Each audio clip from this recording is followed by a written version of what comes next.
حضرت معاویہ رضی اللہ تعالیٰ عنہ, حضرت مغیرہ ابن شعبہ رضی اللہ تعالیٰ عنہ, حضرت عمر بن عاص رضی اللہ تعالیٰ عنہ سے اختلاف رکھ سکتے ہیں کہ تواڈے امام تے شے ہی کوئی نہیں.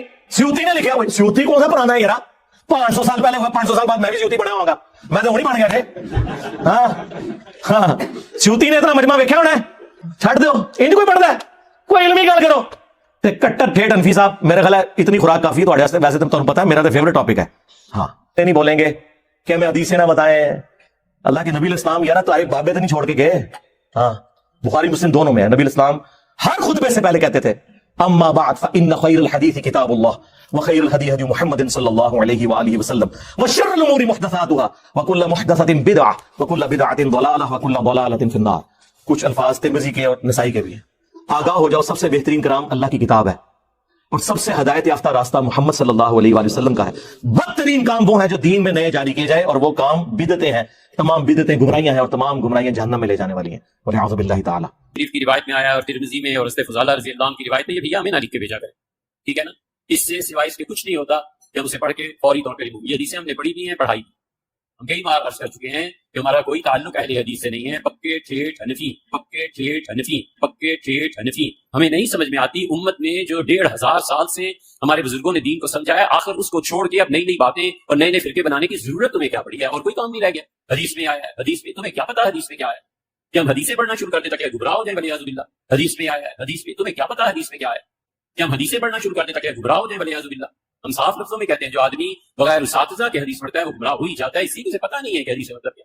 میں تو کوئی موقع نہیں جاننے دوں گا کہ میں ڈرل کروں گا ان کی پبلک کے دماغ میں کہ سوچو کہ یہ تم لوگ کن لوگوں کے پیچھے لگے ہوئے ہو. یہ وہ لوگ ہیں جنہوں نے عزتیں اللہ اور اس کے رسول کے نام کے اوپر اویل کی ہیں اور قرآن و سنت کے نام سے چڑھتے ہیں اور کہتے ہیں ہمیں نا لکھ کے بھیجا کرو, ہم تو یہ پڑھ کے ریموو کر دیتے ہیں.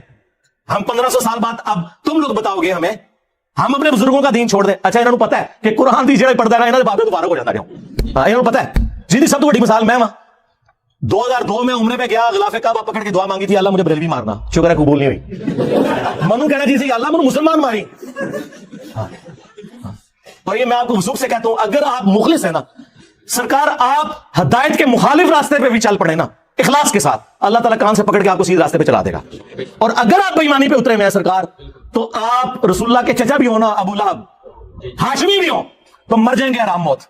اور قرآن میں قیامت تک بددعائیں پڑھی جائیں گی ان پر, تبت یدا ابی لہب وتب. یہ بات ہے, نسبت بھی اسی وقت کام آتی ہے جب آپ نبیوں کی آواز کے اوپر لبیک کہتے ہیں. اترفعوا اصواتکم فوق صوت النبی, اس سے آپ کو عصمت مصطفیٰ تو بتاتے ہیں, یہ نہیں بتاتے کہ جو شخص رسول اللہ کے حضور آواز بلند کرے وہ تو گستاخ رسول, اور جو حضور کی بات کا مذاق اڑائے وہ اس تو بڑا گستاخ. اور وہ یہ سارے ہیں کٹر ٹھیٹ انفی. تسی لوگوں حدیث حدیث تیرے سامنے حضرت عمر بیٹھے ہو تو میں دیکھتا ہوں کہ وہ پھر کہ یا رسول اللہ اجازت دے. تم لوگوں گستاخ رسول, حدیثوں کا مذاق اڑانے والے.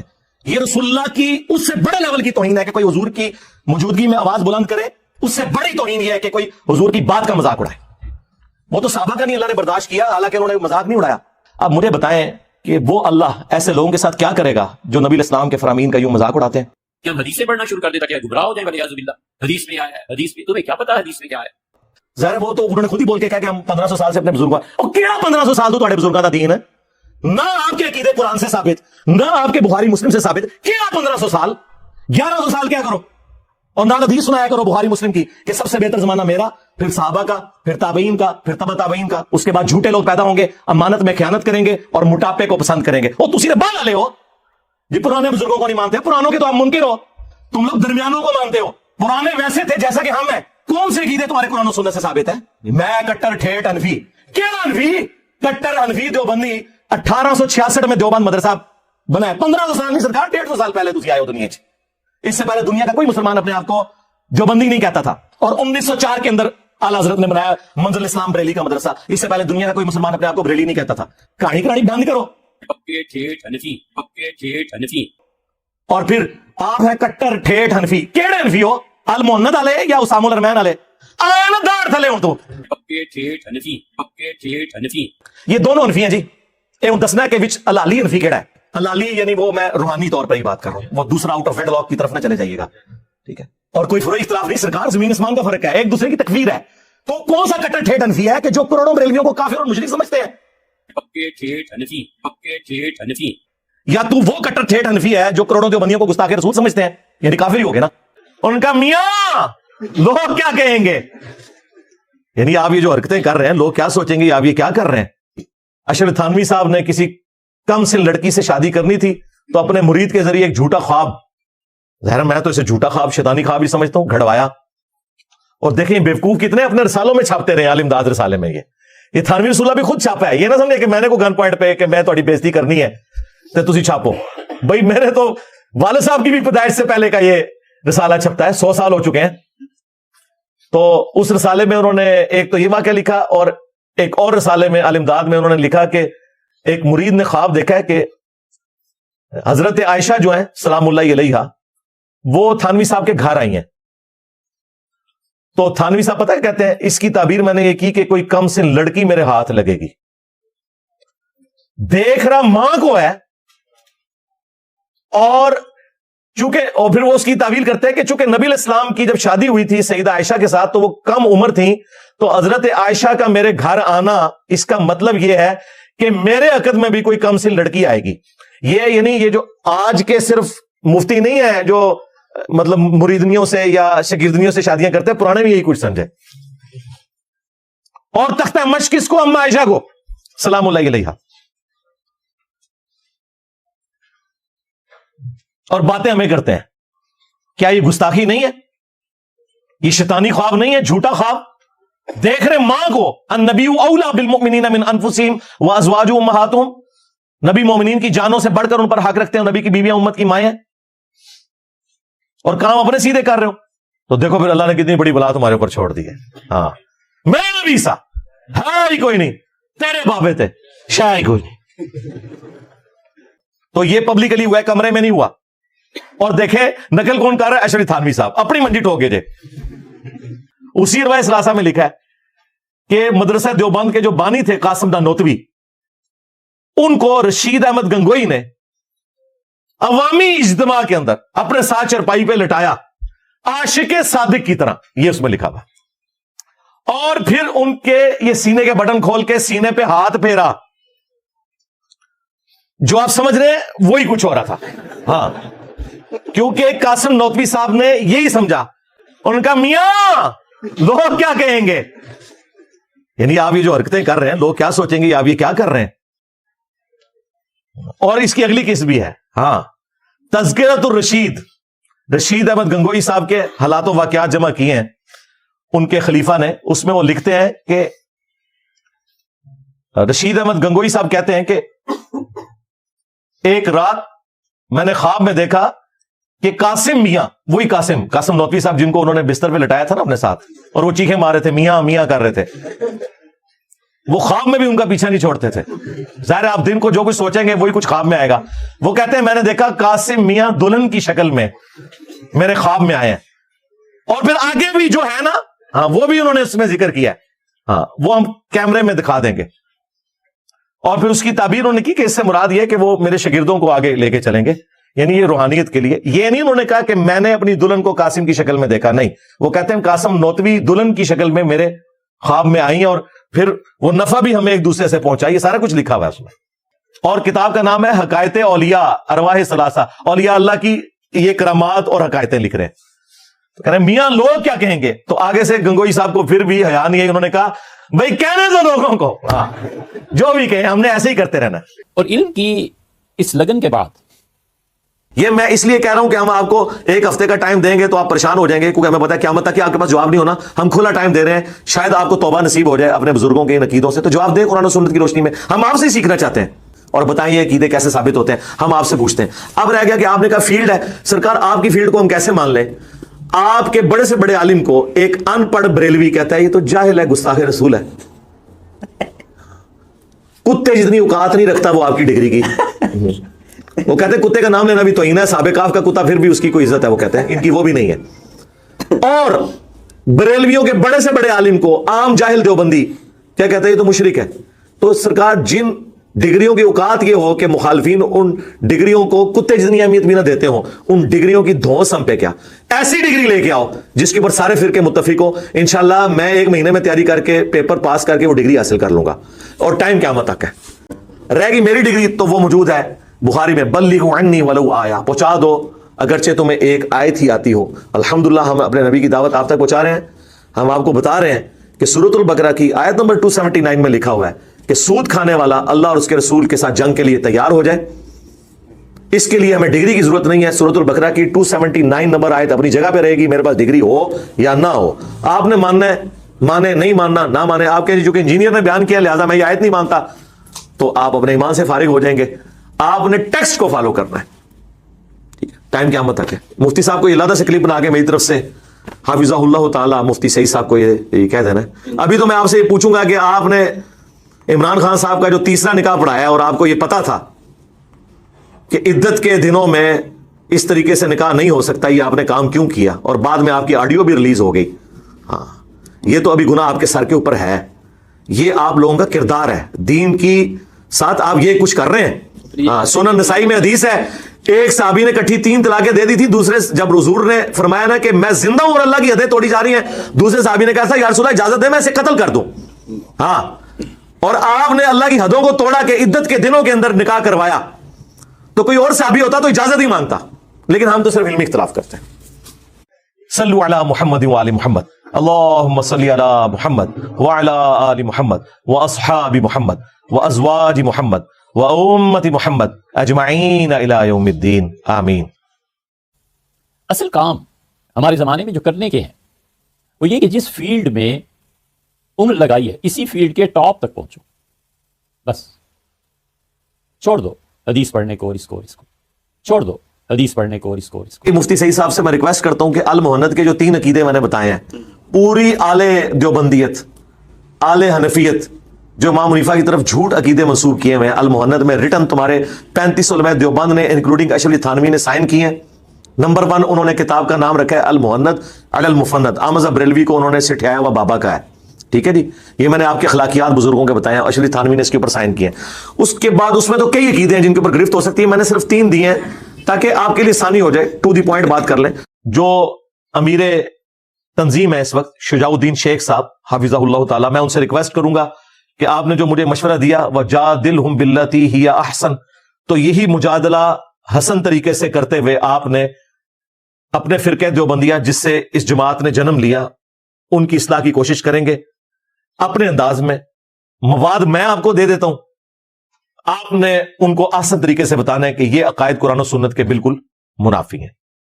اور اس کے لیے میں کوئی تاریخ کی کتاب نہیں اٹھا رہا, کوئی ملفوظات شریف نہیں اٹھا رہا, میں دیوبند کے عقیدوں کی ٹیکسٹ بک جو ہے المحنت علی المفند, ہند کی تلوار ایک سٹھائے ہوئے بابے, ایک پاگل انسان کے اوپر, اور پاگل انسان انہوں نے اعلی حضرت بریلوی کو کہا. ہاں جی,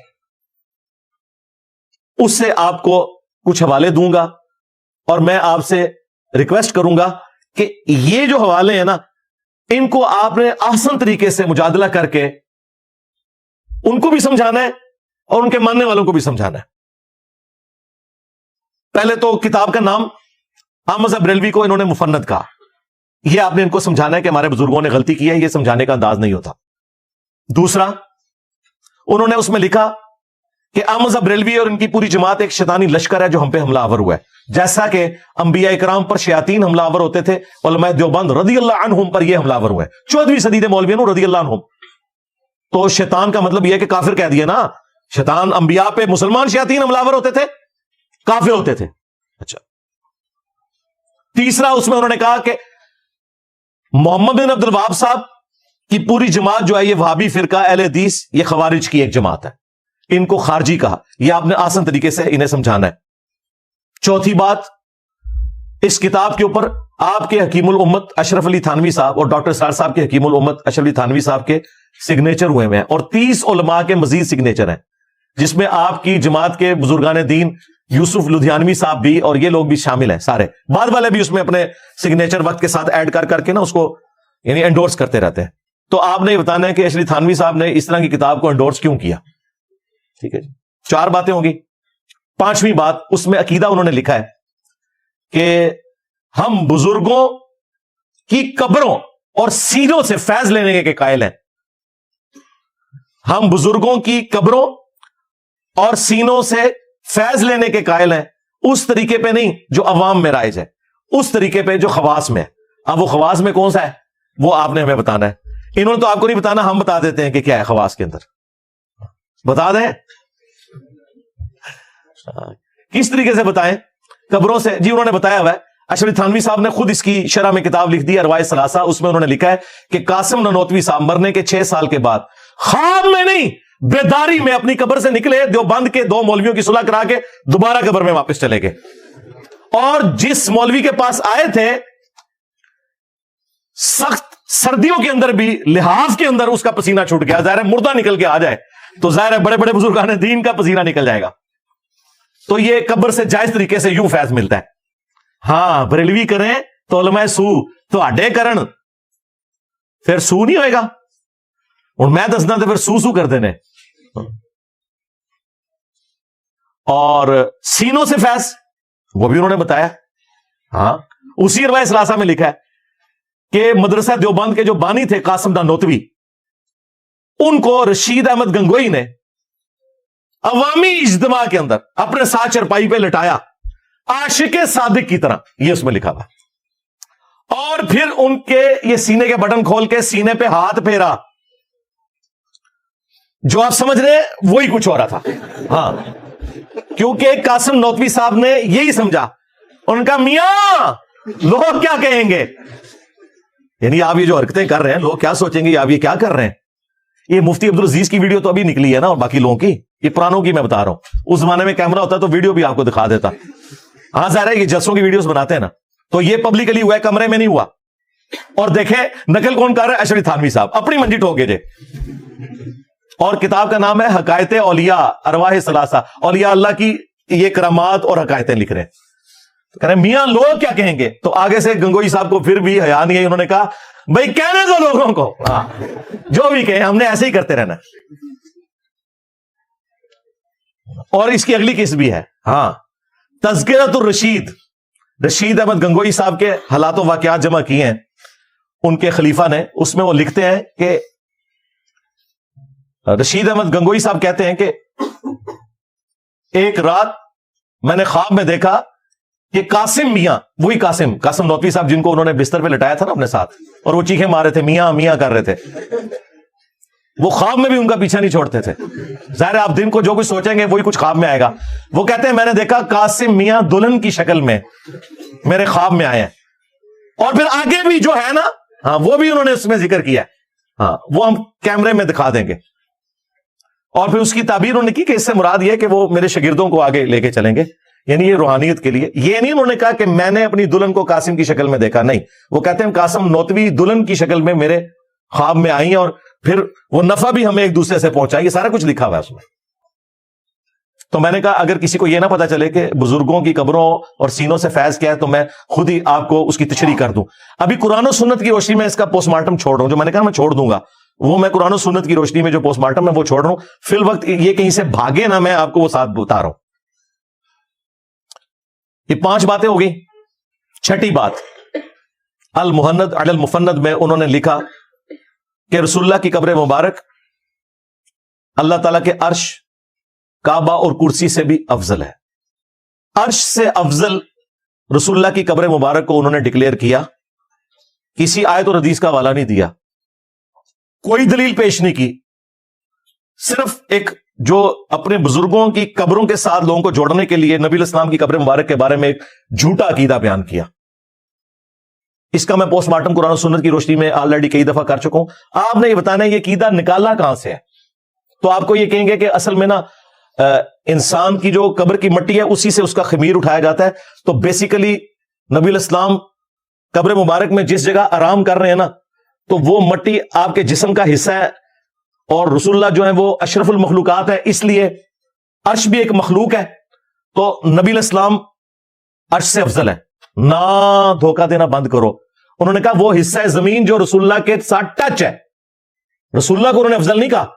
وہ کہتے نہیں اس میں سے نکلا ہے. تو اس میں سے اگر نکلے ہیں تو حضرت ابوبکر عمر بھی پھر اللہ کے عرش سے افضل ہوئے، کیونکہ وہ مٹی تو کٹی ہے وہاں پہ.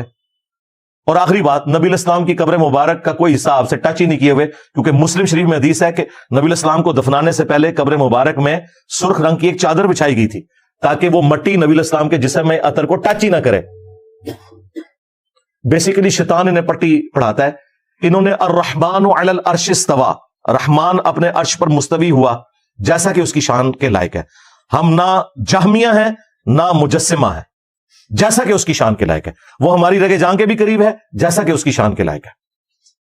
تو اس کے ایکویلنٹ انہوں نے قبر رسول کو کھڑا کیا. یہ پیچھے ریزن تھی. نبی علیہ السلام کی بات نہیں ہو رہی. 6 چیزیں ہوگی. اور 7واں بھی عقیدہ انہوں نے لکھا کہ نبی علیہ السلام کی قبر مبارک میں زندگی کو ہم دنیا کی سی مانتے ہیں. قرآن تو کہہ رہا ہے کہ تمہیں اس زندگی کا شعور ہی نہیں ہے. یہ کہتے ہیں دنیا کی سی. وہ کہتے ہیں اصل میں ہم نے دنیا کی سی اس لیے کہا ہے وہ آخرت کی زندگی، لیکن وہ دنیا کی سی اس طرح ہے کہ دیکھیں نبی علیہ السلام نے حضرت موسیٰ علیہ السلام کو شب معراج نماز پڑھتے ہوئے دیکھا. اسی طریقے سے صحیح مسلم میں ہی آتا ہے کہ نبی علیہ السلام نے شب معراج بیت المقدس میں انبیاء کی امامت کروائی. تو باقی انبیاء بھی قبروں سے نکل کے آئے تھے. یہ سب کچھ برزخی معاملہ ہے. وہ کہتے ہیں چونکہ یہ ایک دنیاوی کی طرح نظر آتا ہے اس لیے ہم کہتے ہیں دنیا کی سی. صحیح بخاری میں ہے حضرت عمر کہتے ہیں انا کننا نتوسل الیک بنبینا صلی اللہ علیہ وآلہ وسلم، اے اللہ جب تک تیرے نبی ہم میں موجود تھے ہم ان کے ذریعے تیری طرف توسل اختیار کرتے تھے. اب ہم تیرے نبی کے چچا کو لائے ہیں، ان کی دعا کی برکت سے بارش نازل فرما. تو بارش نازل ہو جاتی تھی. یہ انہوں نے خود سے عقائد بنا لیے. میں ان کا دین سے کوئی تعلق نہیں. یہ دنیاوی زندگی قبر کے اندر رسول اللہ کی یا دنیا کی سی. یہ بھاگ سکتے تھے، میں نے بھاگنے کا راستہ بند کر دیا کہ یہ واقعی دنیا کی سی مانتے ہیں. آخرت کی زندگی تو ہم بھی مانتے ہیں، جس میں ادر کو سلامت ہم بھی مانتے ہیں. یہ اس کی تعویل کرتے ہیں. یہ بالکل جھوٹ بول رہے ہیں. یہ حقیقتاً دنیا کی سی مانتے ہیں. کیوں؟ شیخ زکریا کاندلوی نے فضائل حج اور فضائل درود میں تبلیغی جماعت کا جو نصاب لکھا ہے، اور الیاس قادری نے بریلویوں کے فضان سنت میں یہ واقعہ لکھا ہوا ہے، اور مفتی تقی عثمانی صاحب پلانٹ ارتھ پہ سب سے بڑے مفتی اعظم دیوبند کے، انہوں نے درس حدیث میں یہ واقعہ سنایا ہے کہ نبی علیہ السلام کی وفات کے 550 سال کے بعد 555 ہجری میں شیخ احمد رفاعی صاحب جب قبر رسول پہ حاضر ہوئے، انہوں نے نعتیہ شعر کہے تو نبی علیہ السلام نے قبر اطہر سے اپنا ہاتھ مبارک نکالا. خواب میں نہیں، بیداری میں. رحیم نے لکھا ہے کہ جو ہی یہ شعر پڑھے تو روضہ اقدس میں سے نبی کریم سرور دو عالم صلی اللہ علیہ وسلم کا دست مبارک ظاہر ہوا، اور ہزاروں انسانوں نے یہ نظارہ کیا کہ دست مبارک ظاہر ہوا. احمد کبیر رفاعی رحمۃ اللہ نے دست مبارک کو بوسہ دیا اور دست مبارک پھر واپس آیا. اتنا عظیم الشان واقعہ ان کے ساتھ پیش آیا، اور یہ مورخین نے متعدد تاریخوں میں لکھا ہے، اور لکھا ہے کہ ہزارہ افراد کی موجودگی میں یہ واقعہ پیش آیا. اندازہ کرو ادھر سے حدیث ہو رہا ہے. اور کہتے ہیں 90,000 لوگوں نے اس منظر کو دیکھا، اور ان منظر دیکھنے والوں میں شیخ عبد القادر جیلانی کا نام بھی ذکر کیا جاتا ہے، اور شیخ احمد رفاعی نے چوما. اچھا، عبد القادر جیلانی نے نہیں چوما، کڈی بڑی بدبختی ہے. عبد القادر جیلانی کا خلیفہ ہے احمد رفاعی، وہ چوم رہا ہے، عبد القادر جیلانی نہیں چوم رہے. اور جھوٹ ہے بھائی، عبد القادر جیلانی رحمۃ اللہ علیہ پہ جھوٹ باندھا ہے انہوں نے. تو یہ واقعی حقیقت ہم دنیاوی مانتے ہیں. یہ خواب کا واقعہ نہیں لکھا، انہوں نے لکھا 90,000 لوگوں نے یہ منظر دیکھا ہے. جھوٹ بول رہے ہو سرکار. یہ وہ 3 عقیدے ہیں جو پچھلے 8-10 سالوں میں بار بار مختلف ویڈیوز میں بیان کر رہا ہوں، لیکن کوئی اس کا علمی جواب نہیں دے رہا. انہیں پتہ ہے اس کا جواب نہیں. اگر جواب دیا تو لوگ کہیں گے یار یہی گل تو بریلوی بھی کر دینے. وہ جو فرنچائز ہیں 2 علیحدہ کھولی بھی، وہ ختم ہو جائیں گی. ابھی اور باتیں بھی ہیں. تھانوی رسول اللہ نہیں جی، وہ خواب میں تھا. نہ سرکار، اس میں لکھا ہوا ہے، میں بیداری میں بھی پڑھ رہا ہوں. نہیں، وہ دیکھیں وہ بیچارہ کہہ رہا نا میں بے اختیار ہوں. ہم نے کہا ہم بابی کو تو کہہ نہیں رہے، بابے کو کہہ رہے ہیں. بابے کو جب اس نے خط لکھا تو بابے نے کہا اس میں تسلی تھی، تیرا پیر اچلی تھانوی متبع سنت ہے، اس لیے تو نے اپنے پیر کے نام کا کلمہ پڑھا ہے. تو کیا ابو بکر، عمر، عثمان و علی کے بیعت کرنے والے صحابہ کرام یا تابعین ان کے ناموں کا کلمہ پڑھتے تھے؟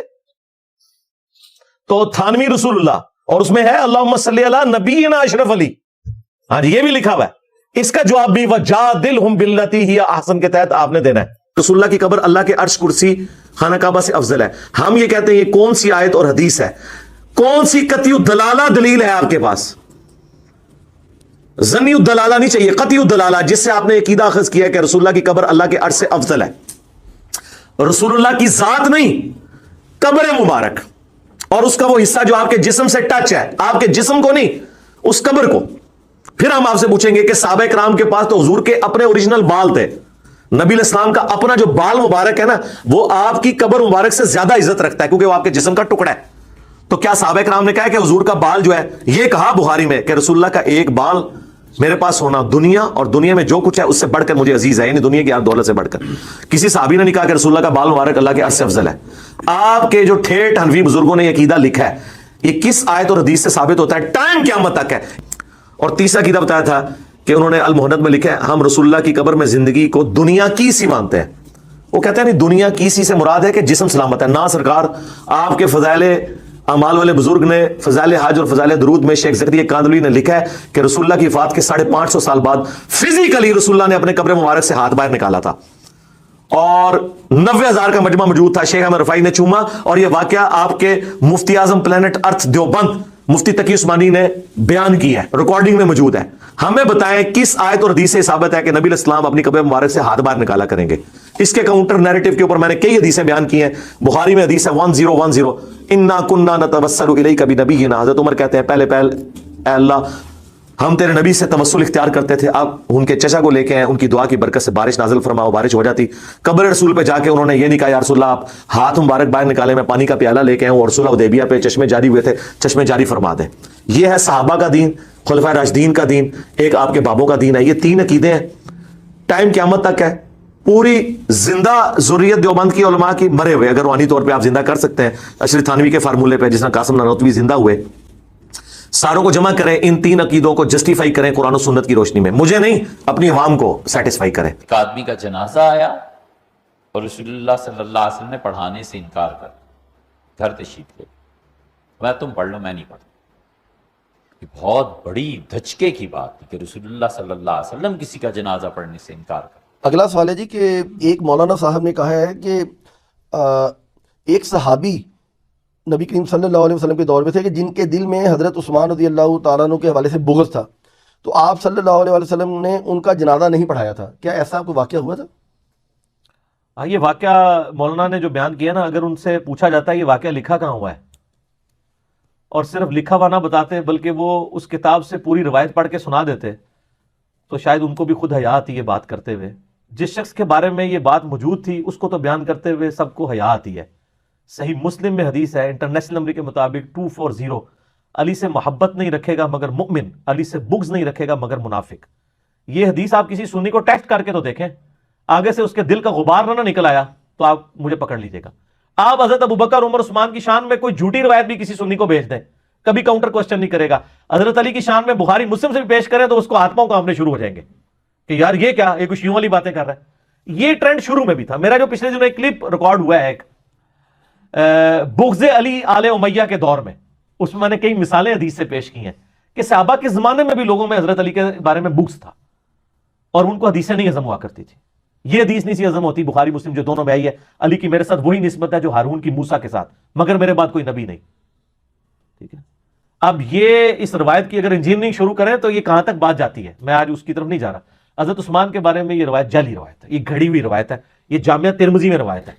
اس کے ساتھ امام ترمذی نے لکھ دیا کہ اس کے اندر فلاں راوی جو ہے اس کے اوپر محدثین نے جرح کیا ہے، یہ روایت ایکسیپٹیبل نہیں ہے. یہ روایت اس طرح کہ نبی علیہ السلام کے سامنے ایک جنازہ لایا گیا، آپ نے فرمایا میں جنازہ نہیں پڑھوں گا. یہ شخص حضرت عثمان سے بغض رکھتا تھا. آل امیہ نے جب دیکھا کہ حضرت علی کی شان کے بارے میں اتنی صحیح حدیثیں موجود ہیں تو انہوں نے کہا چلے ہم بھی کوئی ایک گھاڑ لیں حضرت عثمان کو اس لیول پہ لانے کے لیے. حضرت عثمان سے ہم بھی محبت کرتے ہیں، میں نے حضرت عثمان کی شان میں کتنی حدیثیں بخاری مسلم سے بیان کی ہیں، لیکن جو ہے نہیں وہ تو نہ آپ جعلی بنائیں دوسرے کو نیچا کرنے کے لیے. یہ ہمارے جہلم شہر میں ایک مسجد ہے، آج سے تقریباً کوئی سمجھ لیں 8-10 سال پہلے کی بات ہے. میرے پاس ایک بھائی آئے، بڑے وہ یعنی پڑھ لکھے آدمی تھے. مجھے کہتے ہیں نہیں میں نے آج ایک مولانا اہل حدیث ہیں ان کے پیچھے جمعہ پڑھا ہے، تو انہوں نے حضرت عثمان کے بارے میں ایک حدیث بیان کی ہے. اچھا یہی والی حدیث. تو کہتے ہیں میں نے ان سے اس حدیث کا ریفرنس مانگا ہے، اگلا جمعہ آ گیا ابھی تک ریفرنس نہیں ان کو مل رہا. تو مجھے بتائیں یہ حدیث ہے؟ میں نے کہا پہلے تو ان علماء سے پوچھیں کہ جن کو یہ ریفرنس ہی نہیں مل رہا کہ حدیث کہاں ہے تو انہوں نے بیان کیوں کیے ممبر کے اوپر. کہتے ہیں جی میں نے تو اس سے بڑی بات ان سے پوچھی تھی کہ کیا نبی علیہ السلام کے اصحاب میں ایسے لوگ بھی تھے جو حضرت عثمان سے بغض رکھتے تھے؟ تو صحابی کو آپ کہہ رہے ہیں کہ وہ حضرت عثمان سے بغض رکھتا ہو، تو وہ کون سے تھے لوگ؟ کیسے ہو سکتا ہے یہ؟ اگر ہے تو وہ کون سے لوگ ہیں؟ دو ہی آپشن ہے نا، یا تو ہوں گے نہیں یا ہے تو وہ بتائیں کون سے ہیں. تو میرے پاس آیا تو میں نے کہا میرے بھائی یہ تو روایت ترمذی میں ہے، یہ روایت ہی جعلی ہے. کہتا جی شکر الحمدللہ، مجھے پہلے ہی لگتا تھا کہ یہ روایت ہی جعلی ہوگی. تو یہ روایت بالکل جعلی روایت ہے، کوئی ایسی حدیث موجود نہیں ہے. حضرت عثمان غنی رضی اللہ تعالیٰ کی شان میں کئی اور احادیث بخاری مسلم میں موجود ہیں. آپ مشکات کی 30 جلد کھول کے حضرت عثمان کا چیپٹر نکال لیں. نبی علیہ السلام نے ان کو 3 موقع کے اوپر جنت کی بشارت دی ہوئی ہے. عشرہ مبشرہ میں وہ شامل ہیں. نبی علیہ السلام کی 2 بیٹیاں یکے بعد دیگرے ان کے عقد میں آئی ہیں, ذوالنورین ہیں. اتنے فضائل موجود ہیں, تو ان کو بیان کرنا چاہیے بجائے یہ کہ آپ جھوٹی. حضرت ابوبکر کے بارے میں بھی مشہور کیا ہوا, اکثر وہ بتا رہے ہوتے ہیں کہ جی وہ حضرت جبرائیل علیہ السلام جو ہے وہ سدرۃ المنتہا پہ رک گئے, نبی علیہ السلام اس سے بھی آگے چلے گئے, حالانکہ یہ ہی نہیں کہیں پہ. سدرۃ المنتہا اس کا نام ہی المنتہا ہے. تو حضرت ابوبکر نے کہا میں ہوتا تو میں حضور کے ساتھ میں بھی آگے چلا جاتا. یہ لوگ سبحان اللہ کہہ رہے ہوتے ہیں کہ جی کتنے عشق کی گل ہے, میں سڑ جاندہ پر نال جاندہ. ٹھیک ہے نا, یعنی اللہ کی نافرمانی کرتا. حضرت ابوبکر کیا نعوذ باللہ اللہ کی نافرمانی کریں گے اگر یہ ہوتا بھی. تو جبرائیل نے تو اللہ کی تابع داری کی ہے نا, وہ تو ایک قدم آگے نہیں بڑھا کرتے تھے. یعنی وہ ہر اس چیز سے پیچھے ہٹ جاتے تھے جس میں کوئی نہ کوئی ایسا شائبہ ہوتا تھا کہ اللہ اور اس کے رسول کی مخالفت ہے. تو یہ روایت کمزور ہے جی. حدیث حدیث حدیث پڑھ کے گمراہ ہو جائیں گے.